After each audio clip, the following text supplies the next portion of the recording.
Welcome to today's Explainer. I am absolutely thrilled about this one because we're taking a highly practical, totally no-nonsense look at legendary writing advice from the one and only Anne Lamott. If you've ever stared at a blank page and felt that rising sense of panic, you know exactly what I mean. Well, you are in exactly the right place. Today we're breaking down decades of Lamott's wisdom, pulling directly from her recent conversations and her lifelong mastery of the craft.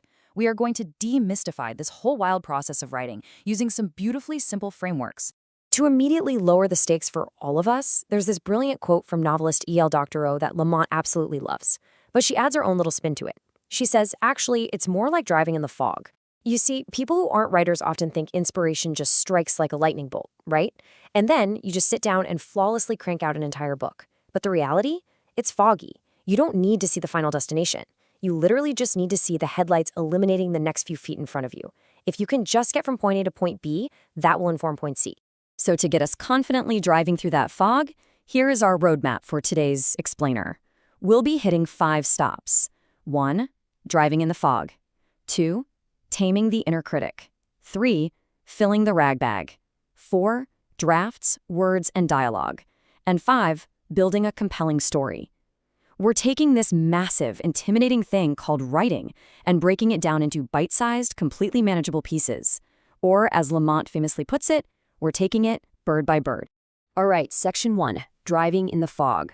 Let's dive right in and tackle that overwhelming pressure that plagues literally every writer who's ever faced a blank page. Listen to this insight from Lamott. Perfectionism is the voice of the oppressor, the enemy of the people. I mean, wow, right? It's so visceral, but it's true. The expectation that your first pass is going to be pure genius is the exact thing keeping you from writing at all. Perfectionism is the enemy here. Your goal when you sit down isn't immediate, sparkling perfection. Your only goal is simply to get enough messy words down to move your car a few feet forward in the fog. Because paddling around in the freezing cold water is always better than standing on the shore just criticizing your swimsuit. Moving on to section 2. Taming the Inner Critic. This transitions us perfectly into the internal psychological battles we all face as writers. You know the dreaded writer's block? Well, it's fascinating how Lamott completely redefines this. She tells this amazing anecdote about doing a panel with the legendary Isabel Allende. Allende actually confessed she was suffering from writer's block, and Lamott told her, "No, you're not blocked. Your problem isn't some locked door. You're just empty. It's like all the sand has escaped from your burlap sack.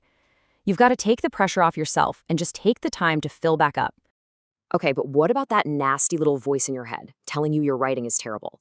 Lamott's husband, Neil, actually gave her some life-changing advice about this. He taught her that this inner critic isn't speaking the ultimate truth about your writing ability.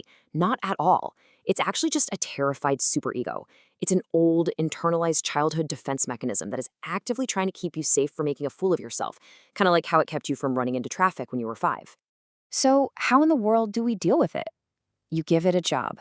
When that critical voice pops up, you visualize it, you acknowledge it, and then you use this incredibly practical, kind of hilarious technique. You say, "Oh, hey, it's you. Look, thank you for keeping me alive as a kid, but why don't you go read a book in the library while I work? I'll come get you if I need a consultation." You literally just tell it to leave the room so you can actually get to work. Section 3, filling the ragbag. So the critic is safely in the library reading a book. Now we need to know how to actually gather the material for our stories. Let's use this beautiful metaphor. I want you to visualize a quirky little character inside of you, the rag bag guy.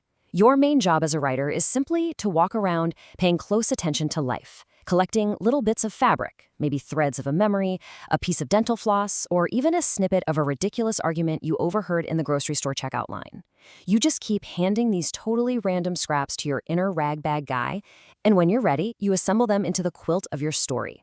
And here is the crucial point. You do absolutely not need to fly to exotic locations or force wild new experiences just to have something to write about.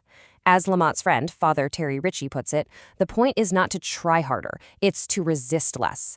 It's really just about putting on a new pair of glasses and deciding to actually notice the world. It's pausing to look at the exact greenish-yellow center of an orchid. It's simply deciding to be available for life.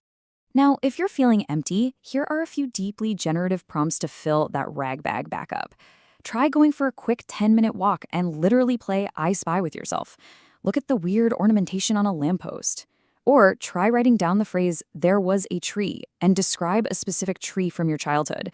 Jot down 10 things you've forgotten, like the exact smell of your grandmother's kitchen. Or, if you're feeling brave, recall a remark you deeply regret saying. There's a famous saying that goes, if you survive childhood, you already have enough material to write for the rest of your life. And it's so true. Section 4. Drafts, Words, and Dialogue. All right, let's shift gears. We've done the mental and emotional prep. Let's dig into the actual hard mechanics and the tactical tools of the craft. Lamott frames the entire drafting process in this brilliant 3-step evolution. First up is the child's draft. Drawing on advice from 1950s pediatricians, she says you treat this draft like a toddler. Be firm but friendly. Just get the words on paper, no matter how messy. Second is the adult draft. This is where you roll up your sleeves, fix the structure, and mercilessly cut the boring stuff. And finally, you have the dental draft. This is where you go in tooth by tooth. You wiggle, you jiggle, and you floss every single sentence. Breaking it down like this makes that terrifying blank page so much more achievable. And think about the huge difference a strong verb makes, which is exactly what you're focusing on during that adult and dental draft. Compare a sentence like, "Guy walked down the hall" to "Guy army crawled down the hall." You can physically feel the desperation in that second sentence, right? Lamott highly recommends using a thesaurus during this stage, not to find fancy, overly literary words to try and sound smart, but to find the perfect words you already know but just don't actively use on a daily basis. Like swapping out the word cried for wept. It changes everything. Now, when it comes to dialogue, Lamott has a golden rule that will instantly level up your writing. Kill the fancy attributions. Seriously, do not use "she chuckled," "he enthused," or "they proclaimed." It just feels so artificial and forced. Stick entirely to the word "said." The reader should know exactly who is talking based on the rhythm of their speech and the strong verbs in the scene, not because you managed to find 50 different synonyms for the word "said." Which brings us to our final section, building a compelling story. Let's zoom out a bit to the macro level of story structure. How do we take all these drafted words and ragbag observations and organize them into something that genuinely captivates an audience? Well, screenwriter Randy Mayhem Singer gave Lamott these 7 vital words. Tell me a story, make me care. But how exactly do you make someone care? You absolutely have to present a flawed character. If the character is perfect, no one is interested, and they have to have something deeply human at stake, something to lose, whether that's a relationship, their sense of meaning, or their physical safety. As readers, we have to be pulling for them. To help structure that journey, Lamott relies on this incredibly digestible ABCD formula from the author Alice Adams. It basically acts like a lily pads a director lays out to get the audience safely across the pond. A is for action. You gotta hook the reader early. B is background. Why are we here?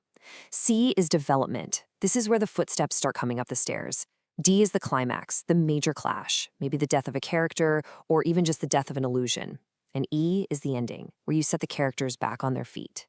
Speaking of the ending, a good one doesn't necessarily mean everything is perfectly fine, but it absolutely must honor the reader's trust. They gave you their time, and at the end, they want to feel like, hey, I'm glad I trusted you. Lamott's husband notes that life tilts to the good, but until it does, you're holding your breath. A truly great ending lets the reader exhale. It provides a satisfying conclusion where even if it's a bit surprising, things sort themselves out and make logical sense based on the journey you just took them on. Which leaves us with this final thought. Look, everyone starts by botching the melody. You don't just sit down at a piano for the very first time and play beautifully. You botch it until you don't. Writing is essentially a debt of honor to the world. It's a way of paying attention to life. And the best part? Everything you need is already out there, just waiting to be noticed on a simple 10-minute walk. So, grab a pen, put on a new pair of glasses, and ask yourself, are you ready to stop not writing? I really hope this explainer gave you the tools you need to finally get started. Thank you so much for joining me, and I'll catch you next time.